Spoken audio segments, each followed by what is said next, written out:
സാറേ, കാലാവസ്ഥ നിരീക്ഷണം വെച്ച് പറയുന്നത് പലതും ഫലിക്കാറില്ല എന്നുള്ളതാണ്. ഇന്ന് മഴ വരുന്നു പറയുന്നു, ചിലപ്പോ അന്ന് നിൽക്കും, മഴ ഉണ്ടാവില്ല. പക്ഷെ ഇന്നലെ ഒരു സംഭവം ഉണ്ടായി.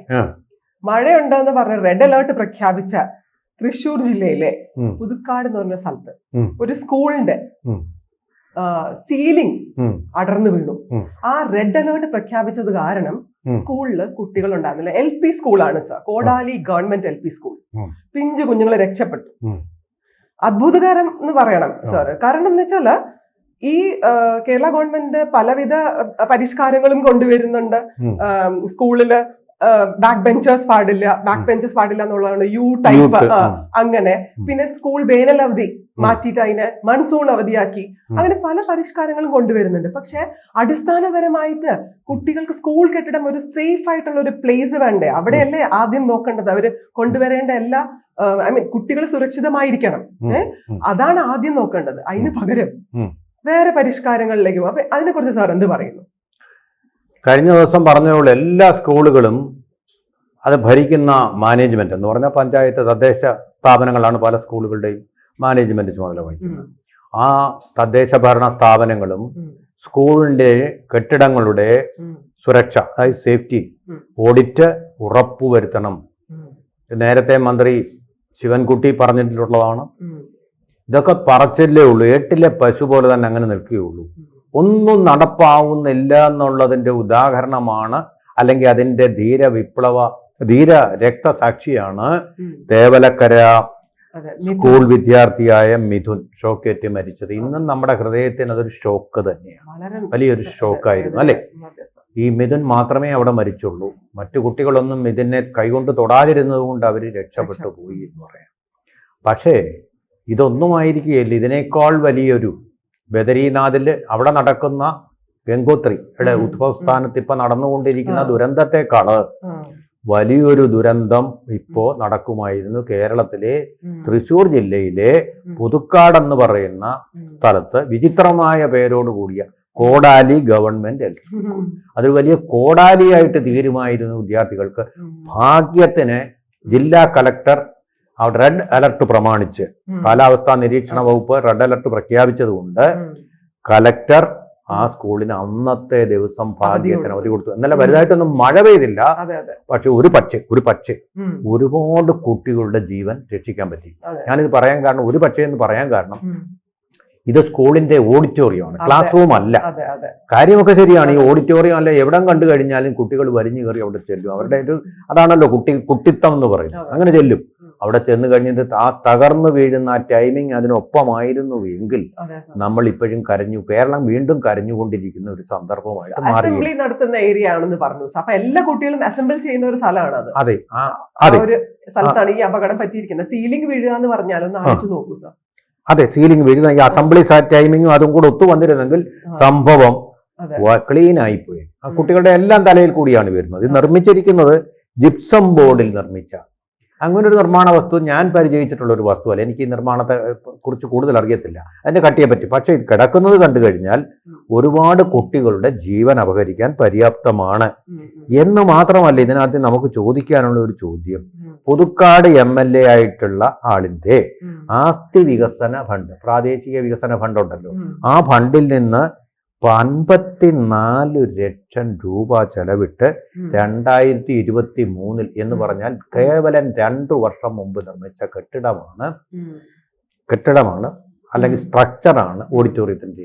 അത് തകർന്നു വീണത്. അപ്പൊ ഈ MLAക്ക് ഈ കാര്യത്തിൽ ഒരു ഉത്തരവാദിത്തമില്ലേ? നിർമ്മാണം എങ്ങനെ നടക്കുന്നു എന്നുള്ള ഒരു ഓഡിറ്റ് ഉറപ്പാക്കണം. അദ്ദേഹം വന്ന് പരിശോധിക്കണമെന്നല്ല, ഉറപ്പാക്കേണ്ടിയിരുന്നില്ലേ? സ്കൂൾ മാനേജ്മെന്റിന് ഉത്തരവാദിത്തമില്ലേ? അവിടുത്തെ പ്രഥമ അധ്യാപികയ്ക്ക് ഉത്തരവാദിത്തമില്ലേ? കൊച്ചുകുട്ടികളല്ലേ, ചെറിയ ഭാരങ്ങൾ തലയിൽ വീണ് കഴിഞ്ഞാൽ പോലും അത് വലിയ പരിക്കുകൾ ഉണ്ടാക്കിയില്ലേ, മരണത്തിലേക്ക് തന്നെ നയിക്കില്ലേ? ഇങ്ങനെയാണോ ഒരു സ്കൂൾ കെട്ടിടത്തിൽ ഓഡിറ്റോറിയം നിർമ്മിക്കേണ്ടത്? ആരാണ് ഇതിന്റെ കോൺട്രാക്ടർ എടുത്തത്? അവരെല്ലാം അക്കൗണ്ടബിലിറ്റി കൊടുക്കണം. എന്ന് പറഞ്ഞാൽ കുട്ടികളൊന്നും മരിച്ചില്ല, അത് നിസ്സാരം, ഭാഗ്യത്തിനാണ് അത് സംഭവിച്ചത്. റെഡ് അലർട്ട് ഉള്ളത് കൊണ്ടാണ് സംഭവിച്ചത്. നിങ്ങളെ ഈ അസംബ്ലി മീറ്റിംഗ് കൂടുന്ന സ്ഥലമാണല്ലോ, അത് ഓപ്പൺ ആയിരിക്കും. ഓപ്പൺ ആയിട്ട് തന്നെയാണ് കാണുന്നത്. വാതിലുകളുണ്ട്, വാതിലുകൾ തുറന്നു തന്നെ കിടക്കും സ്കൂൾ ഓപ്പൺ ചെയ്യുന്ന ദിവസങ്ങൾ. അല്ല അവിടെ അത് പൂട്ടാൻ പോവില്ലല്ലോ. എന്തെങ്കിലും മീറ്റിംഗ് അല്ലെങ്കിൽ അവിടെ ഉണ്ടാവാനും ഒക്കെ സാധ്യതയുണ്ടല്ലോ. സാധ്യതകൾ നമുക്ക് തള്ളിക്കളയാൻ കഴിയത്തില്ല. ജനലും ഒക്കെ ഉള്ള ഒരു സ്ട്രക്ചറായിട്ടാണ് നമ്മൾ ഇതിനകത്ത് കാണുന്നത്. പക്ഷെ ഒരു വാതിലെങ്കിലും തുറന്നാൽ കുട്ടികൾ അതിനകത്ത് കയറും, കളിക്കും. അങ്ങനെയാണല്ലോ. അവർക്ക് സ്ഥലം തികയില്ല, എത്ര സ്ഥലം ഉണ്ടെങ്കിലും തികയില്ല.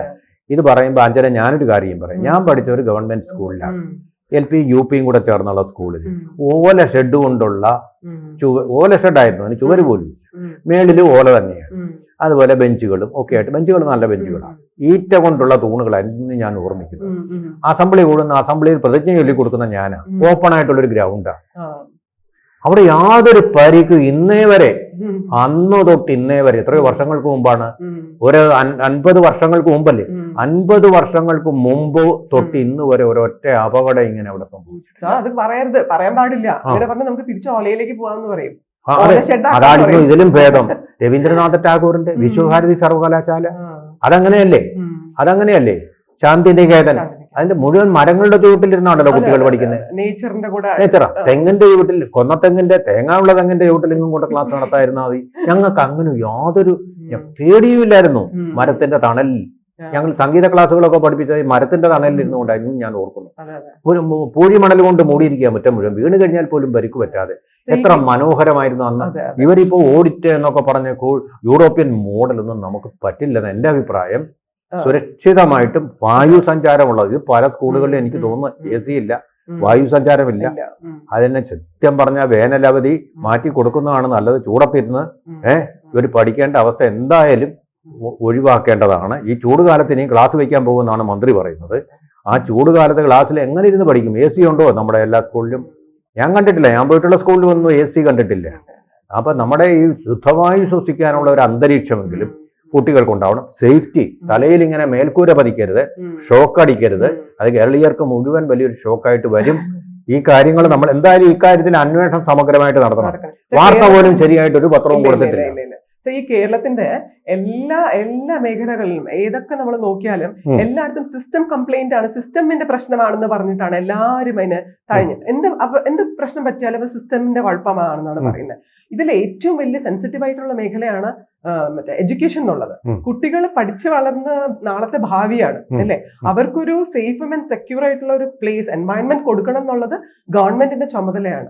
അപ്പൊ ആദ്യം ചെയ്യേണ്ടത് തന്നെ നല്ലൊരു ഇൻഫ്രാസ്ട്രക്ചർ, നല്ല സ്കൂള്, നല്ല ഉറപ്പ്, കെട്ടുറപ്പുള്ള അല്ലെ, അതിന് ഇൻസ്പെക്ഷൻസ് നടത്തുക, ഇല്ലാത്തതിനെ നല്ല രീതിയിൽ മെയിൻ്റനൻസ് ചെയ്യുക. കാരണം ഇപ്പോഴത്തെ കാലാവസ്ഥ അങ്ങനെയാണ് സാർ. നമ്മുടെ കേരളം വിശ്വസിക്കാൻ പറ്റില്ല. എപ്പം മഴ പെയ്യും, എന്താണ്, എന്താണ്, ലാൻഡ് സ്ലൈഡ് ഉണ്ടാവുമോ ഇല്ലേ ഒന്നും നമുക്ക് അറിയാൻ പറ്റില്ല. അപ്പോൾ അതിനു വേണ്ടിയിട്ട് സമഗ്രമായിട്ട് പഠിച്ച റിസർച്ച് ഒക്കെ നടത്തി ഏതൊക്കെ സ്കൂളിൽ മെയിൻ്റനൻസ് ആവശ്യമുണ്ട്, അല്ലെങ്കിൽ മാറ്റി സ്ഥലം മാറി വേറെ പുതിയ സ്കൂൾ, ഇതൊക്കെ തീരുമാനിക്കേണ്ട സമയം കഴിഞ്ഞു സർ. അതിന് പകരം പുതിയ പുതിയ പരിഷ്കാരങ്ങൾ വന്നിട്ട് കാര്യമില്ല. കുട്ടികൾക്ക് ആ സൗകര്യമല്ല വേണ്ടത്. ആദ്യത്തെ സൗകര്യം എന്ന് പറഞ്ഞു കഴിഞ്ഞാൽ അല്ലെ, സാധാരണ ഇരുന്ന് അവർക്ക് സമാധാനമായിട്ടൊന്ന് ക്ലാസ് എടുത്താൽ ക്ലാസ്സിൽ പഠിക്കാൻ പറ്റണം, ഒരു സേഫ് ആയിട്ടൊരു അല്ലെ, ഒരു കാറ്റും വെളിച്ചവും എല്ലാം കിട്ടി അല്ലെ, നല്ലൊരു അന്തരീക്ഷം വേണം കുട്ടികൾക്ക്. അതാണ് പ്രൊവൈഡ് ചെയ്യേണ്ടത്. Safety first. ഒരു കാര്യം കൂടി പറഞ്ഞുകൊണ്ട് ഞാൻ നിൽക്കാം. അപ്പൊ ഇന്നലെ തന്നെ നമ്മൾ കണ്ട മേളം, മന്ത്രി വീണാർ ജോർജ് പോയിട്ട് ഇവർക്ക് കൊടുക്കാനുള്ള ആഹാരം അതിന്റെ അത് ഉണ്ടാക്കുന്നു, അതിന്റെ പങ്കുപറ്റുന്നു, കഴിക്കുന്നു. നടൻ കുഞ്ചാക്ക ബോബനെ കൊണ്ട് കഴിപ്പിക്കുന്നു, നല്ല ഫുഡെന്ന് പറയുന്നു. കാരണം അദ്ദേഹം നല്ല കുട്ടികൾക്ക് നല്ല ഭക്ഷണം കൊടുക്കണമെന്ന് പറഞ്ഞു. നല്ല ഭക്ഷണമെന്ന് കാണിക്കാൻ വേണ്ടി, ഷോ കാണിക്കാൻ വേണ്ടി അദ്ദേഹത്തിനെ കൂടി കൊണ്ട് കഴിപ്പിക്കുന്നു. പബ്ലിസിറ്റിയും കിട്ടുമല്ലോ. ഇതല്ല നമുക്ക് വേണ്ടത്. സ്കൂളുകളുടെ കെട്ടിടങ്ങളുടെ സേഫ്റ്റി ആദ്യം വേണം. അവിടെ തലയിൽ വീഴാതെ ഷോക്ക് അടിക്കാത്ത അന്തരീക്ഷം വേണം.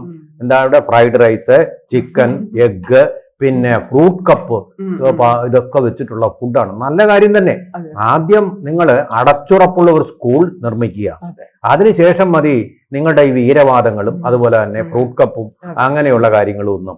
അത്യാവശ്യം വേണ്ട കാര്യങ്ങൾ ആദ്യം ശരിയാക്കണം എന്നുള്ളതാണ്. എന്ന് മാത്രമല്ല, ഇതിനെക്കുറിച്ച് നല്ല കർശനമായിട്ട് തേവലക്കര സ്കൂളിൽ നടന്നിട്ടുള്ളതിനേക്കാൾ അന്വേഷണം എല്ലാ സ്കൂളുകളുടെ കാര്യത്തിലും ഉണ്ടാവണം. ഇനിയും ഇതുപോലെ നിലം പൊത്താൻ തയ്യാറായിരിക്കുന്ന കെട്ടിടങ്ങൾ ഉണ്ടാവാം എന്നുള്ളതാണ്. ഇവിടെ സ്കൂളിനടുത്തുള്ള ആളുകൾ പറഞ്ഞ കാര്യം അവർ സ്ഥിരമായിട്ട്, നമ്മളെ പോലെ അല്ലല്ലോ, സ്ഥിരമായിട്ട് കണ്ടുകൊണ്ടിരിക്കുന്നതാണ്. ഈ സ്കൂളിന്റെ വേറും ആക്രി സ്റ്റഫ് കൊണ്ടാണ് ഇതിന്റെ മേൽക്കൂര പണിഞ്ഞിരിക്കുന്നത്. അതുകൊണ്ടാണ് തകർന്നു വീണത്. അവർക്കത് നേരത്തെ ചൂണ്ടിക്കാണിക്കാമായിരുന്നു. ചൂണ്ടിക്കാണിച്ചാലും നടപടി ഉണ്ടാവില്ല. അതുകൊണ്ടാണ്. അപ്പൊ വെറും തട്ടിപ്പാണ് ഇത്. അങ്ങനെയുള്ള ഒരു സ്കൂളിന് എങ്ങനെ 54 ലക്ഷം രൂപയുടെ കെട്ടിടം എങ്ങനെ 2 വർഷം കൊണ്ട് നിലം പൊത്തും? അപ്പൊ ഇവിടെ വ്യാപകമായിട്ട് അഴിമതി നടത്തിയിട്ടുണ്ട്. കോൺട്രാക്ടറെ പിടിച്ച് അപ്പൊ തന്നെ അറസ്റ്റ് ചെയ്യണം. കുട്ടികളെ കൊല്ലാൻ വേണ്ടിയിട്ടുള്ള മേൽക്കൂര ഉണ്ടാക്കി വെച്ചിരിക്കുന്ന കോൺട്രാക്ടർ കുറ്റക്കാരനാണെന്ന് പ്രഥമ ദൃഷ്ട്യാ തന്നെ തെളിഞ്ഞിട്ടില്ലേ? അദ്ദേഹത്തിന് ആ കോൺട്രാക്ട് കൊടുത്തവർക്കും ഇതിന്റെ കമ്മീഷൻ ഉണ്ടായിരിക്കാം. ഇത് ഇപ്പൊ കേന്ദ്രം കൊടുക്കുന്ന ഈ 54 ലക്ഷം രൂപ കുട്ടികളെ കൊല്ലാനുള്ള മേൽക്കൂരയാക്കി മാറ്റിയ അത് എന്തൊരു അഴിമതിയാണത്! ക്രൂരമായ അഴിമതിയല്ലേ, കുറ്റകൃത്യമല്ലേ?